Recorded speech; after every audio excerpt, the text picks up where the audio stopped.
Hello बच्चों, आज हम लोग कक्षा 8 विषय गणित में अभ्यास 2D के बारे में अध्ययन करेंगे। आइए शुरुआत करते हैं।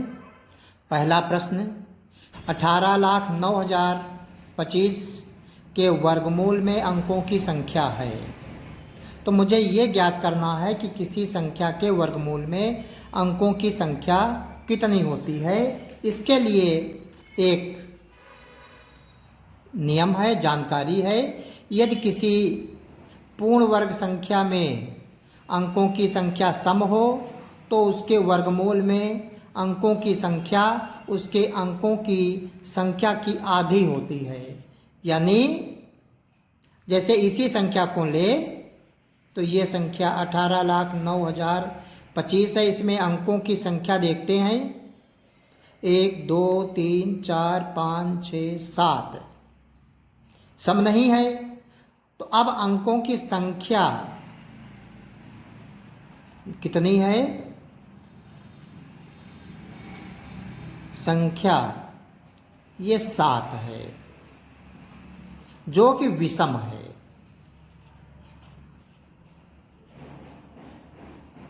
विषम के लिए एक नियम है।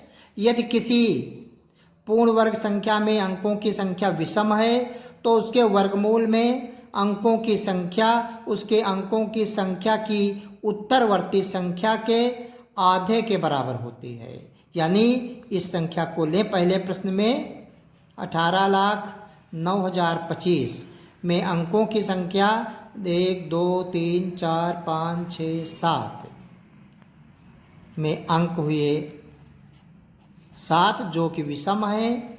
तो नियम यह है कि वर्गमूल में अंकों की संख्या उसके अंकों की संख्या की उत्तरवर्ती, यानी 7 का उत्तरवर्ती हम जानते हैं अगली संख्या होती है, यानी 8, और उस उत्तरवर्ती संख्या के आधे के बराबर होगी। 8 का आधा यानी 1/2 4। अतः इस संख्या में अंकों की संख्या, इस संख्या के वर्गमूल में अंकों की संख्या 4 होगी। हम देखते हैं विकल्प 3, तीसरा विकल्प सही है। इस पे हम टिक कर देंगे, यानी उत्तर हमारा 4 हुआ। फिर प्रश्न 2, 100 से 999 तक की प्रत्येक संख्या के वर्ग के वर्गमूल में अंकों की संख्या है। 100 से 999 तक की प्रत्येक संख्या के वर्ग के वर्गमूल में 100 का जो भी वर्ग होगा उस संख्या का वर्गमूल 100 होगा। 100 में अंक 3, इसी तरीके से 999 का वर्ग करें फिर उसका वर्गमूल करें तो 999 आएगा, उसमें भी 3। अतः उत्तर 3 सही है, यानी विकल्प 4 सही है। प्रश्न 3, एक 7 अंकों की संख्या के वर्गमूल में अंकों की संख्या है। हम जानते हैं 7 अंकों की संख्या विषम संख्या हुई। विषम के लिए हमारे पास सूत्र है, यदि किसी पूर्ण वर्ग संख्या में अंकों की संख्या विषम है तो उसके वर्गमूल में अंकों की संख्या उसके अंकों की संख्या की उत्तरवर्ती संख्या के आधे के बराबर होती है। यानी अंकों की संख्या 7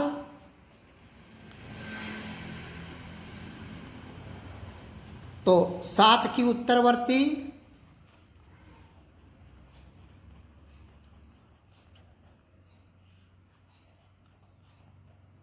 8 हुई।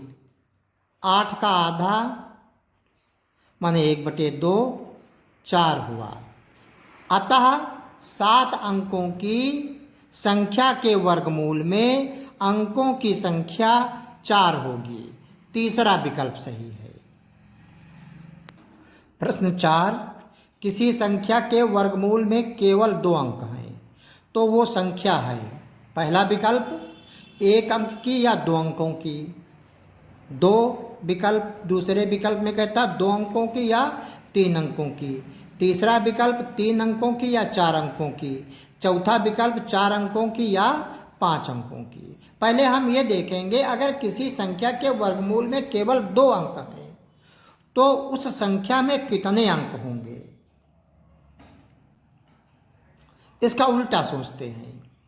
अगर किसी संख्या में अंकों की अंक सम है, अगर किसी संख्या में अंकों का मान सम है, जैसा कि हमने आपको बताया, यदि किसी संख्या में अंकों की संख्या सम है तो उसके वर्गमूल में अंकों की संख्या उसके अंकों की संख्या की आधी होती है।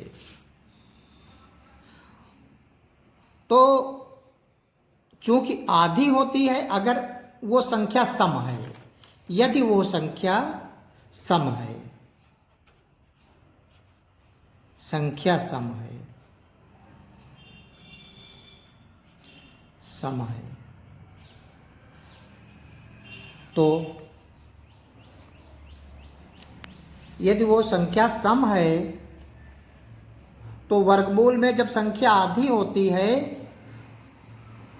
तो वर्गमूल में यदि संख्या 2 है तो उसमें अंक होंगे 4, दूने होंगे। दूसरा नियम है, यदि किसी पूर्ण वर्ग संख्या में अंकों की संख्या विषम है तो उसके वर्गमूल में अंकों की संख्या उसके अंकों की संख्या की उत्तरवर्ती संख्या के आधे के बराबर होती है। अब माने संख्या विषम है,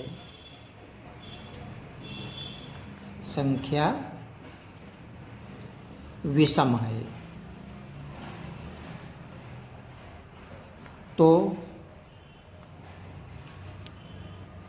यदि संख्या विषम है तो 2 आने के लिए, वर्गमूल में 2 आने के लिए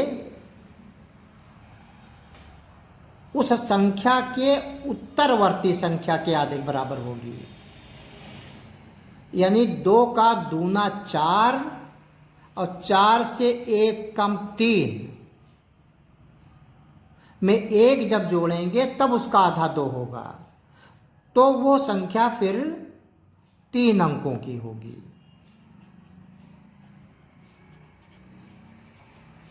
और ये 3 अंकों की होगी।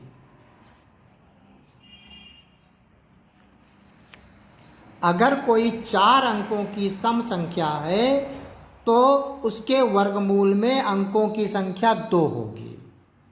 और अगर कोई 3 अंकों की विषम संख्या है, 3 अंकों की संख्या तो विषम हो गई, तो उसके वर्गमूल में अंकों की संख्या का निर्धारण अंकों में 1 जोड़ेंगे और फिर उसका आधा करेंगे। यानी 3 में 1 जोड़ेंगे 4, तब उसका आधा 2। तो दोनों तरीके से हम देखते हैं वर्गमूल में तो अंक 2 ही हैं, लेकिन यदि वो संख्या सम है तो उसमें अंक 4 थे, और यदि वो संख्या विषम थी तो उसमें अंक 3 थे। तो ये 3 और 4 का विकल्प तीसरा सही है। प्रश्न 5, निम्नांकित प्रत्येक संख्या के वर्गमूल में कितने अंक होंगे। पहला है 2304। हम जानते हैं इस संख्या में अंक हैं 1 2 3 4 और 4 संख्या सम है, अतः वर्गमूल में अंकों की संख्या सीधे सीधे 4 की आधी 2 होगी।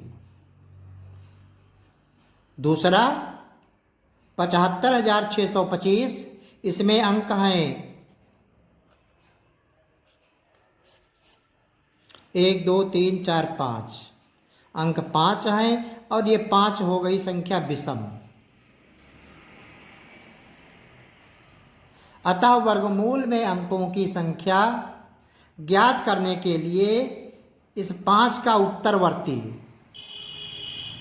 उत्तरवर्ती 6 के आधा 3, तो 75,625 के वर्गमूल में अंकों की संख्या 3 होगी। तीसरा,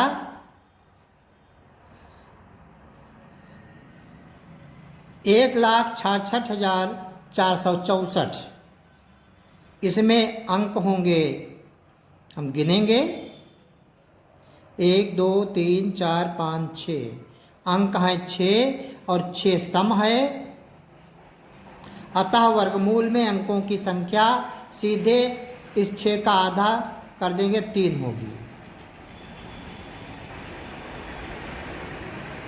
इसके बाद 5वां प्रश्न इसी का, 6,44,32,729, इसमें अंक होंगे 1 2 3 4 5 6 7 8, अंक 8 सम है, अतः इस संख्या के वर्गमूल में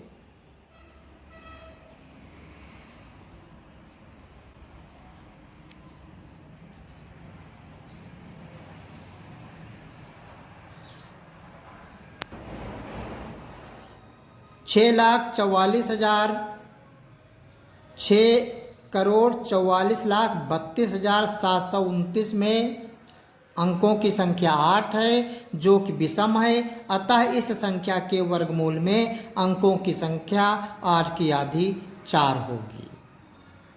इस तरीके से ये अभ्यास समाप्त हुआ। धन्यवाद।